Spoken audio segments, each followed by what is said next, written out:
Good day everyone! Mabuhay, mahal ka na! By the way, I'm Charlie Reyes. And I'm Jethro Dizon. I am Mark Atienza. I'm Alvin Cartutiwan. And we are the Cool Boys! Today, pupunta kami sa pinakakilala, pinakasikat at pinakamalapit na coffee shop sa Oriental Mindoro, Bansud. At ito ang Cafe Break.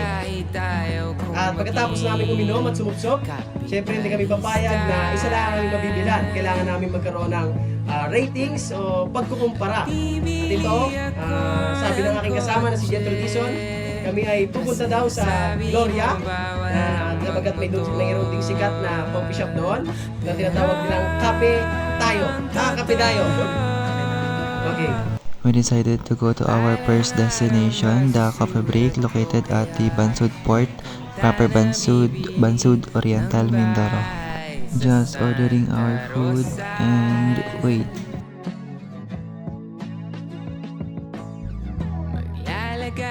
Good thing that they have a copy pager, meaning is when your order is ready, it will vibrate and flashes so you can go to the counter to pick up your order.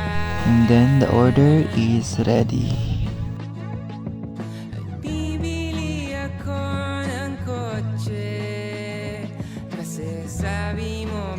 After we received our order, we decided to go to the top of the entrance of this cafe where we can enjoy the beautiful view and the fresh air from the sea.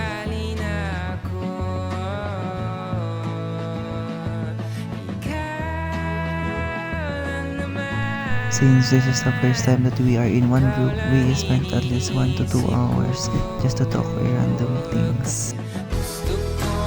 After that, we decided to leave and go to the next destination, which is on Cafe Dayo, located at Kawit Gloria Oriental, Mindoro.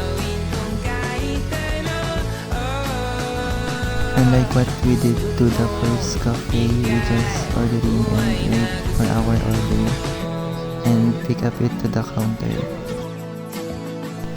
Taking a picture and random talks at least 1.5 hours.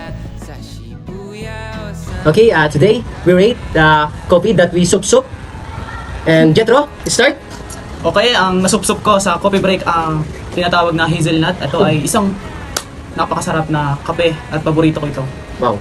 Ang masasabi ko dito ay sakto lang yung timpla at sakto lang ang pait ng kape. Tapos naman sa Kape Dayo naman, matatawag natin ang binili ko doon ay isang wrap. Ang pangalan ay Java Kukasen. Ano ba yan? Java Kukasen. Java Kukasen. Ang lasa nito ay parang di ko maintindihan ba na Di ko maintindihan. parang lasang bigas na nilagay lang doon sa cup ko. Parang ang masasabi ko lang doon ay ang pangit ang lasa doon sa coffee break. Pinag-isipan Ay, sa ko. Kape Dayo pala. Pangit lang pala lasa. Ang masasabi ko, ang mas lamang dito ay ang coffee break. Yung sa akin naman, pinili ko sa coffee break is yung frap na, tawag dito? Matcha. Ano siya, 16 ounce ay 105 na. Though, okay naman siya. Tapos dun sa Cafe Dayo, sa Gloria, ano siya? Nutella Nirvana. Tapos 149, hindi naman ganun ka okay yung lasa noon. Lasang ano yun ang bigas yun. So, mas better talaga dun sa coffee break sa Bansud. Okay, sa akin naman, sa coffee break na ang binili kong ano doon is caramel macchiato.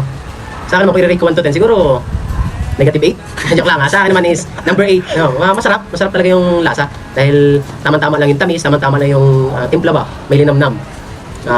Tapos naman nun, after nun namin ng coffee break, pumunta kami sa Cafe Dayo. Ang in-order ko naman doon is yung, ano nga yun? Cookies and cream. Cookies and cream. Ko, ay sabi ni Kurt, mura daw doon. Mura. Pati namin parang mapapamura. Talaga mapapamura ka sa mahal, napakamahal. Kasi yung binili namin doon sa Cafe Dayo, sa coffee break is 189. Tapos pagdating doon sa Cafe Dayo, 100 plus na. Pero magkasin lang naman. Tapos nung tinikman na, kung i-rate ko up to 10 ulit, pero talagang literal na may 5 naman, 5 or 4. Kasi iba yung lasa niya, para naman siyang, yun may halo na parang lasang pinag-ano ng bigas. Tapos matabang. Yun lang. Rate mo yung Kape Dayo na 8. Yun nga, pag sa Cafe Dayo, mga number 5 yan. Tapos sa coffee break. Number 8. Yung sa coffee break naman is yung nabili kong caramel macchiato. Yung ano naman niya, lasa naman niya, okay naman. Kung i-rate ko siya, 1 to 10, 8.5 ganun. Ito pa ako naman. Tapos sa ano naman, Kape Dayo sa Gloria, yung nabili kong matcha is, okay lang. may lasa naman, kaso hindi siya yung lasa na gusto ko, yung ano lang siya, lasang gatas, lasang ano lang siya, lasang milk ganun. Sa milk, gatas, isa lang yun ah. Wala siyang lasa, pang feel ko na wala siyang lasang matcha, kaya rate ko sa kanya 1 to 10 is 5 lang. Yung ano naman, yung place, kung gaano kalayo, galing sa amin sa Bungabong, dito sa Bungabong, mas malayo lang yung Kapidayo kaysa sa Coffee Break sa Wednesday. Yun lang. Thank you. Sana nasatisfy namin kayo sa inyong panunood. Again, we are the Cool Boys.